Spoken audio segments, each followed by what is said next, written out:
CM మాట్లాడవేం ప్రశ్నిస్తుంది నమస్తే Telangana. Metro రైలు ప్రకటనే తప్ప నోరు మెదపడి ముఖ్యమంత్రి. టేక్ ఓవర్ ఆలోచన మొదలు, లోన్ ఆగే వరకు వరుస ప్రెస్ మీట్లు. ఢిల్లీలో కేంద్ర మంత్రులతో చర్చల తర్వాత పెదవి పని వైనం. 2 రోజుల పర్యటనలో 4 గోడల మధ్య ఏం జరిగింది? ఏకాభిప్రాయం కుదిరి ఘన విజయం సాధిస్తే ఎందుకు ఈ మౌనం? ఐడిబిడిఐకి ఐఆర్ఎఫ్సికి చెల్లించిన 258 కోట్ల సంగతి ఏంది? రేవంత్ రెడ్డి ప్రజలకు జవాబు చెప్పాలి. రాజకీయ పక్షాల డిమాండు. మెట్రో రైల్ ఫేజ్ 1 స్వాధీనం, ఫేజ్ 2 విస్తరణకు అనుమతుల వ్యవహారంలో సీఎం రేవంత్ రెడ్డి వ్యవహరించిన తీరుపై తెలంగాణ ప్రజలు అనుమానాలు వ్యక్తమవుతున్నాయి. 3 రోజుల ఢిల్లీ పర్యటన తర్వాత ముఖ్యమంత్రి ముఖం చాటేశారని విమర్శలు వస్తూ ఉన్నాయి. 3 కేంద్ర మంత్రులతో 2 రోజుల పాటు జరిపిన వరుస చర్చలు సఫలమయ్యాయని, రాష్ట్ర ప్రతిపాదనకు కేంద్ర ఆమోదం తెలిపిందని, మెట్రోపై కీలక అడుగులు పడిందని, మెట్రో స్వాధీనం విస్తరణకు గ్రీన్ సిగ్నల్ వచ్చిందని సీఎంఓ కార్యాలయం చెప్తున్నది. అంతే తప్ప మీడియా ముందుకు వచ్చి ఎవరూ మాట్లాడడం లేదు. ఢిల్లీలో నిజంగా జరిగింది ఏమిటో ముఖ్యమంత్రి రేవంత్ రెడ్డి సహా ఎవరు చెప్పడం లేదు. హైదరాబాద్ మెట్రోను ఎల్ఎన్టీని స్వాధీనం అంతవరకు ఆగుదాం. మెట్రోపై రేవంత్ మార్క్ విధ్వంసం. ఐఆర్ఎఫ్సి అగ్రిమెంట్ రద్దు, జపాన్ సంస్థ అదృశ్యం, వెనుకనున్న రహస్యం ఏది? అప్పు ఎంతో తేలకముందే 130 కోట్ల మిత్తి భారమా? సీఎంకు 25 ప్రశ్నలు సంధించిన ఎమ్మెల్సీ దాసోజీ శ్రవణ్ గారు ఆలోచన వచ్చింది మొదలు. ఐఆర్ఎఫ్సి రుణాన్ని కేంద్ర మంత్రి కిషన్ రెడ్డి అడ్డుకున్నారని ఆరోపణలు చేసే వరకు అడుగడుగున సీఎం రేవంత్ రెడ్డి మీడియా సమావేశాలు, చిట్చాట్లు పెట్టి డాంకా బజా బోయించారు. ఇప్పుడు అంత పెద్ద విజయం సాధిస్తే ఎందుకు మీడియాకు ముఖం చాటేస్తున్నారని ప్రజలు ప్రశ్నిస్తున్నారు. మీకు అంత ప్రెస్టేషన్ ఎందుకు? ఎవరితోనూ మాట్లాడకుండా నిర్వేదంలోకి ఎందుకు వెళ్ళిపోయినట్టు అని అడుగుతున్నారు. ఢిల్లీలో 4 గోడల మధ్య ఏం జరిగిందో మీడియా ముందుకు వచ్చి వివరాలు వెల్లడించాలని డిమాండ్. 2 రోజుల చర్చల్లో సీఎం రేవంత్ రెడ్డి, కేంద్ర మంత్రులు మనోహర్ లాల్ ఖట్టర్, అశ్విని వైష్ణవ్, కిషన్ రెడ్డి తదితర ప్రభుత్వ సీనియర్ అధికారులు పాల్గొన్నారు. మెట్రో ప్రాజెక్టులు ఆర్థికంగాను సాంకేతికంగా ముందుకు తీసుకువెళ్లేందుకు ఎస్బీఐ క్యాపిటల్ మార్కెట్స్ లిమిటెడ్ కన్సల్టెంట్గా ఎంపిక చేశారు. ఇదే అందరికీ ఏకాభిప్రాయంతో జరిగిందని చెప్తున్నారు. మొదటి దశ ఆస్తుల విలువను నిర్ధారించడం, 2వ దశ నిర్మాణం ఎంత ఖర్చు అవుతుందో తేల్చడం, ఈక్విటీ వాటా, రుణ సేకరణ, రోడ్ మ్యాప్ తయారు చేయడం ఈ సంస్థ బాధ్యత. అంతేకాదు మెట్రో ఫేజ్ 1, ఫేజ్ 2 దశలకు అవసరమయ్యే రుణాలు తక్కువ వడ్డీకి ఇచ్చే సంస్థలను అన్వేషించి ఎంపిక చేసి వాటితో సంప్రదింపులు జరిపి రుణం మంజూరు మార్గం సుగమనం చేస్తుంది. 2 దశలు కలిపి రుణం తీసుకోవాలని భావిస్తున్న నేపథ్యంలో మరోసారి ఫేజ్ 1 ఆస్తులు అప్పుల విలువలు ముదింపు చేయాలని నిర్ణయించడం కేంద్ర ప్రభుత్వ వర్గాలు స్పష్టం చేస్తున్నాయి. ఒంటి కాలు మీద లేచిన ఖట్టర్. సీఎం రేవంత్ రెడ్డి భేటీ సందర్భంగా కేంద్ర మంత్రి అశ్విని వైష్ణవ్ కొంత సాఫ్ట్గానే మాట్లాడినట్టు తెలిసింది. కానీ పట్టణాభివృద్ధి శాఖ మంత్రి మనోహర్ లాల్ ఖట్టర్ మాత్రం ఖట్టర్ అంటేనే అర్థమైపోయింది, ఖట్టర్లుగా ఉంటారు. మాత్రం 2 నిమిషాల్లోనే సీఎంను ఉక్కిరి బిక్కిరి చేసినట్టు తెలుస్తుంది. మెట్రో ఏమైనా మీ సొంతం అనుకుంటున్నారా? మీరు సీఎం కాకముందే హైదరాబాద్ మెట్రో ఉంది, అందులో కేంద్ర భాగస్వామ్యం ఉన్నది అన్నట్టు తెలిసింది. ఎస్బీఐ మెట్రో ఆస్తులను ముదింపు చేయాలని కేంద్రం చేసిన సూచనలను మీరు ఎందుకు పక్కన పెట్టారు? వేరే ఏజెన్సీతో ముదింపు చేయడంలో మీ ఉద్దేశం ఏమిటి అని నిలదీసింది. ఫేజ్ 1లో నష్టాలు వస్తున్నప్పుడు ఫేజ్ 2కి ఎలా వెళ్తున్నారని, 2 దశల మధ్య సమగ్రత ఉన్నప్పుడే నిధులు వస్తాయనే విషయం తెలియకుండానే నివేదిక రూపొందించారని మండిపడినట్టు తెలిసింది. మీరు పంపిన నివేదిక తప్పులు తడక, మీరు పంపిన డిపిఆర్ అసలు అసమగ్రం అని ఖట్టర్ ఒంటి కాలు మీద లేచినట్టు ప్రచారం జరుగుతుంది. నిజమే కదా? ఫేజ్ 1 మెయింటైన్ మా వల్ల కాదరం మగడో నష్టాలు వస్తున్నాయే అని ఎల్ఎన్టీ మేము పారిపోతామంటుంటే మరి ఫేజ్ 2 ముందుకు వెళ్తున్నావు. ఫేజ్ 1 ఆయన పారిపోతూ ఉంటే ఫేజ్ 2 వాళ్ళకు లోన్ ఎట్లా వస్తాయా?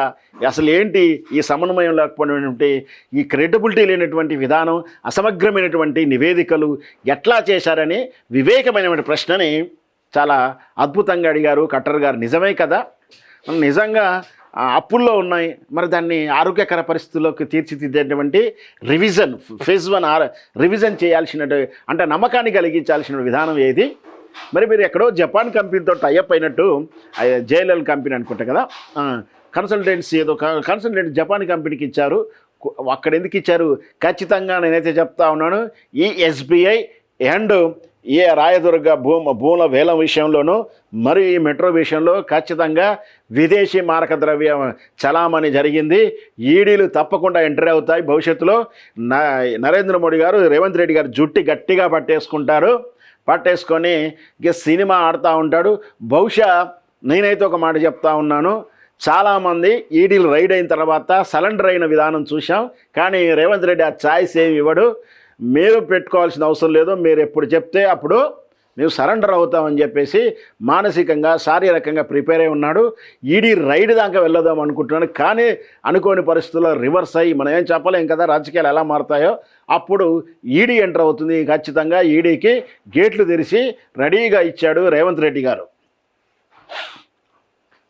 ఎంఈఓలు ఎక్కడ 1300 కోట్ల రుణానికి ఐఆర్ఎఫ్తో ఒప్పందం చేసుకున్నామని సీఎం రేవంత్ రెడ్డి మీడియా సమావేశం పెట్టి ప్రకటించారు కదా.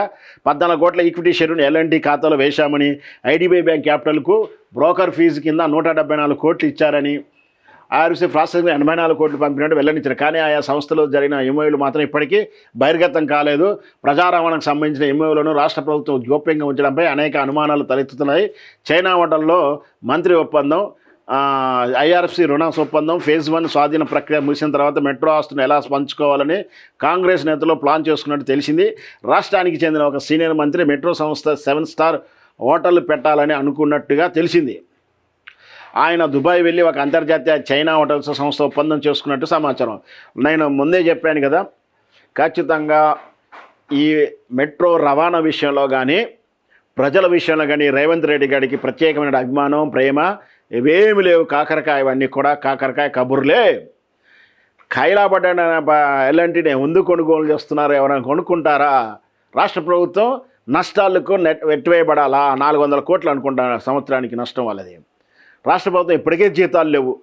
హాస్పిటల్ పండుకునేకి సెలైన్ ఎక్కిస్తానికి బిల్లు ఇవ్వట్లేరు. పెన్షన్దారులకు పింఛన్ సరిగా రావట్లేదు, జీతాలు రావట్లేవు, రిటైర్ అయిన వరకు ఫండ్స్ రావట్లేవు, ఆరోగ్య బీమా సరిగా పనిచేయట్లేదు, కళ్యాణ లక్ష్మికి బంగారం ముచ్చడం దేవుడి వరకు ఉన్న కళ్యాణం నగదు సరిగా రాదు. ఏమైనా ఇనాగ్రేషన్ నామమాత్రపు ఇనాగ్రేషన్ లాంఛనమైన ఫోటోలకు మాత్రం ఇనాగ్రేషన్ ఫోటోలు ఉంటాయి. ఆ తర్వాత దిక్కు ధిమానా ఉండదు. నా పరిస్థితి బాగాలేదు, మనకు అప్పే పుడతలేదు అన్నప్పుడు ఇన్ని వేల కోట్ల రూపాయల సంస్థను ఎందుకు కొనుక్కుంటున్నారు అంటే చెప్పాను కదా, హ్యాండ్ ఓవర్ అయిన తర్వాత దాని పేరు మీద లోన్ తీసుకుంటారు. ఈ లోన్ ముచ్చట పక్కకు పెడతారు. ఆయన సొంతం చేసుకున్నటువంటి ఫేజ్ 1 సొంతం చేసుకున్నటువంటి షాపింగ్ మాల్స్ అడ్డాలు ఉన్నాయి కదా, కొన్ని ఇంకా కట్టని ప్రాంతాలు కూడా ఉన్నాయి. వాటిల్లో వీళ్ళు కబ్జా చేస్తారు. కాంగ్రెస్ ఇక్కడ కుట్ర చేస్తున్నారని స్పష్టంగా చెప్తున్నారు. అంటే పంజగుట్ట దగ్గరనో, ఇంకా మనకి ఎల్బీనగర్ దగ్గరనో, ముసరంబాగ్ దగ్గరనో, ఇంకా అక్కడెక్కడో నాగోల్ దగ్గరనో, ఇంకెక్కడెక్కడో ఉన్నటువంటి షాపింగ్ మాల్స్ మారిపోతాయి. పెత్తనం మారిపోతుంది. ఖాళీ ప్లేస్లో కాంగ్రెస్ లేదా రేవంత్ రెడ్డి అండ్ ఫ్యామిలీ సంబంధించినటువంటి వారి వ్యాపార సంస్థలు ప్రారంభమవుతాయి. ఇది వేచి చూడాల్సింది. ఖచ్చితంగా ఇదే జరుగుతుంది. చూడండి మన భవిష్యత్తులో ఏం జరగబోతుందో. ఇట్లా ఇవన్నీ అయిపోయిన తర్వాత మరి తను అడిగినటువంటి ప్రశ్నలు, మీరేమో సీఎం రేవంత్ రెడ్డి ఫేజ్ 1 స్వాధీనం కోసం రుణ ఒప్పందం జరిగిపోయిందని ఒక్క క్లిక్ ఖాతాలో నిధులు వస్తాయన్నారు. కేంద్ర ప్రభుత్వం మళ్ళీ రుణ సేకరణ జరగాలంటున్నారు. మీరేమో మెట్రో ఆస్తులు ముదింపు జరిగిపోయిందని ప్రకటించారు. ఎస్బీఐ క్యాప్ ముదిస్తుందని, నివేదిక ఆధారంగా ఆస్తుల విలువ నిర్ధారిస్తామని కేంద్రం అంటుంది. ఇందులో ఎవరు చెప్పింది నిజం? ముఖ్యమంత్రి మీరు చెప్పింది నిజం అనుకుందాం. మరి ఒప్పందం ప్రకారం ఐఆర్ఎఫ్సికి నుంచి 527 కోట్ల రుణం వచ్చిందా రాలేదా? కేంద్రం చెప్పినట్టు మెట్రో ఆస్తుల ముదింపు, రుణ సేకరణ సలహాదారులుగా ఎస్బీఐ క్యాపిటల్ మార్కెట్ను నియమించారా? ఒకవేళ ఇదే నిజమైతే ఇప్పటివరకు ఐడిబిఐ క్యాపిటల్ సంస్థకు బ్రోకరేజ్ ఫీ కింద చెల్లించిన 174 కోట్లు సున్నార్పమేనా? ఐఆర్ఎఫ్సి ప్రాసెసింగ్ ఫీజు కింద జమ చేసిన 84 కోట్లు ఎలా రాబడతారు? మరి మన జరిగింది అదే కదా, ఈ కార్ రేస్ కోసం ముందస్తు చెల్లింపులు ఎట్లా చేస్తారో అనుమతి లేకుండా చేశారు. ముందస్తు చెల్లింపులు చేశారు. ముందస్తు చెల్లింపు చేస్తే మేము రిటర్న్ ఇస్తారా మా బాబు అని చెప్పి వచ్చినా కూడా మీరు ఇవ్వడానికి వీల్లేదు, అక్కడే ఉండండి, వాళ్ళ మీద కేసు పెట్టాలి మేము అంటారు. మేము అంటే ఇక్కడ ఏంటి, ఎన్నికల కూడా అడ్డం వచ్చింది, టైం కూడా లేదు. ఎన్నికలు వచ్చినప్పుడు మనం ఏదో పని కోసం ఇచ్చాము. ఉదాహరణకు ఏదన్నా కన్స్ట్రక్షన్ పని కోసం డబ్బులు ఇచ్చాము. ఆ రోజు వర్షం వచ్చి పని అవ్వలేదు కాబట్టి మీరు శిక్షించదగిన వాళ్ళే, మీకు పని చెప్పిన ఆయన కూడా శిక్షించదగిన అంటే ఎలా ఉంటుంది? వర్షం వచ్చిన వల్ల ఆగిపోయింది అయిపోయింది వల్ల ఆ తర్వాత ఆయన కట్టిస్తాం, లేదా మీ డబ్బులు మీకు ఇస్తాం. ఇదే కదా ఎవరైనా చేసేది వ్యాపారంలో. ఈ కారు రేస్ విషయం కూడా అదే జరిగింది. మేము డబ్బులు వాపసు ఇస్తారన్నా కూడా తీసుకోము, కేసులు పెడతామని చెప్తా ఉన్నారు. అది అలాగే మరి ఇక్కడ 174 కోట్ల 84 కోట్ల విషయం ఏంటో కూడా బయటపడాలి. అంటే ఇదే ప్రతిపాదికలకు ముందుకెళ్తే ఖచ్చితంగా భవిష్యత్తులో మళ్ళీ ఇవన్నీ కూడా కేసులే కదా. వీటికి బాధ్యులు ఎవరు? ముఖ్యమంత్రి రేవంత్ రెడ్డి మీడియా ముందుకు వచ్చి ఈ ప్రశ్నకు సమాధానం చెప్పాలి. అది కదా అయిందని కాదని చిట్ చాట్నే వేదిక చేసి ప్రెస్ మీట్గా భావించి వరలాల్సిన వరలుడు చెప్పాల్సిన చెత్త అంతా వదిలేసిన తర్వాత దాని పేరు చిట్ చాట్ అని చెప్పేసి కక్కాల్సిన విషయం అంతా కక్కి వర్గీకరణలు చేసి ఆధారాలు సాక్ష్యాధారాలు లేనిటన్నిటి కూడా చిట్ చాట్లో చెప్పేసి అవాకులు చెవాకులు పేలే రాజకీయ నాయకులను చూస్తూ ఉన్నాం కదా. మరి ఇట్లాంటి విషయంలో ఎందుకు మాట్లాడరు? ప్రెస్ మీట్ లేదు ఇంతవరకు. అంటే అవమానంగా ఫీల్ అవుతున్నాడా? అయిన పని కాలేదా? ఈ సమయంలో ఇంతకన్నా ఎక్కువ చేస్తే ఆ ఉన్నది కూడా పోతుందని ఏమైనా భయం ఉందా? మరి వీటి గురించి కూడా అన్ని సమాధానం చెప్పాలి. మరి ఏం చెప్తారో వేచి చూద్దాం.